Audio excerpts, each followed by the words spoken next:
Kacy Paide, a professional organizer based in DC who focuses on offices and paper.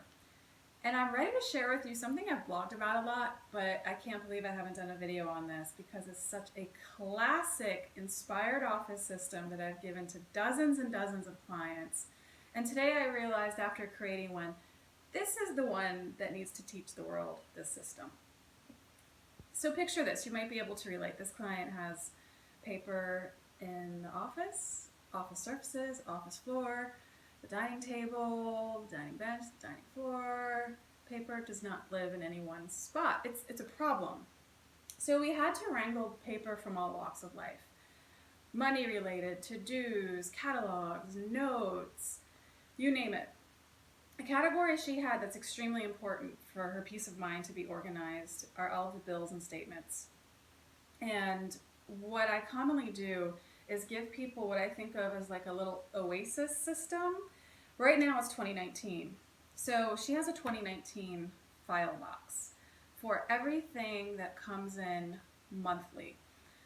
So I'll plug in here. A lot of you watching this may feel like, well, everybody else is digital and I'm the only one who still gets paper, or I really should go paperless and I should, get everything on autopay. That may be true, it may be not. That's sort of a moot point. The truth is, if you, for whatever reason, still get paper, whether you want to or not, chances are the bulk of it is actually monthly statements and bills. And to wrangle that, in my client's own words, gives her peace of mind, because the world can still happen and paper can still come in and other parts of her life and office can be chaotic.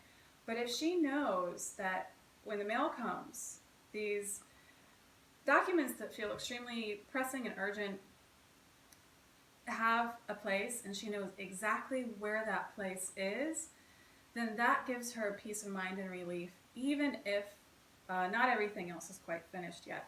So let me explain to you exactly what she has. Tithing, and she tithes to 3 different places. So they all have their own folders here.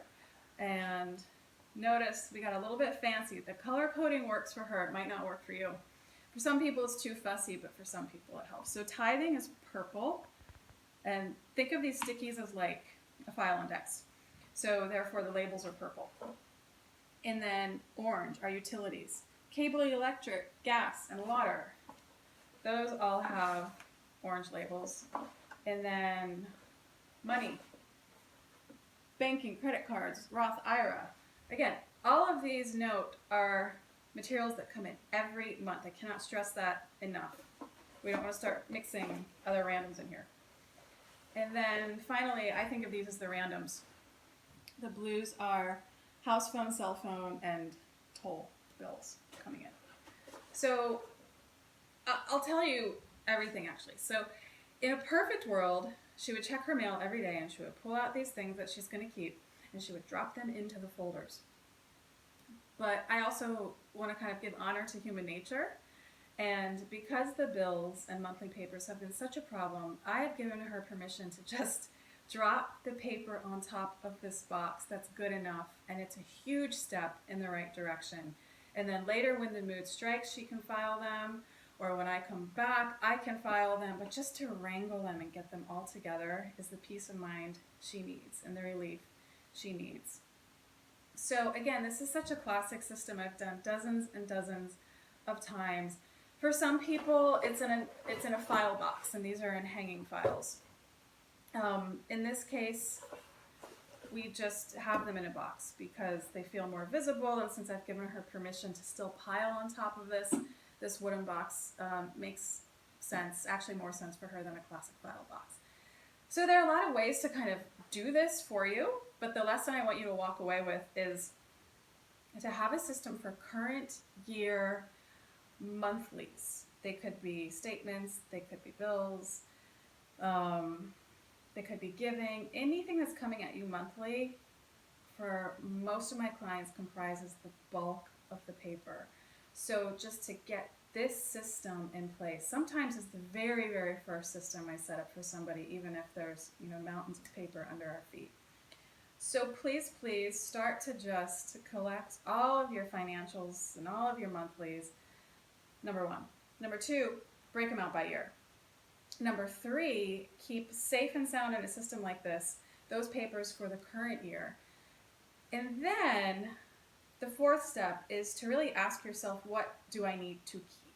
So as we were going through this process, we realized that she doesn't need or doesn't want to keep 2018, 2017, 2016, and everything before. So all of that got shred. So at the end of the year, she can decide which of these she wants to file away with taxes, which of these she wants to shred, which of these, if moving forward into 2020, she doesn't even need to save, she wants to shred on the spot.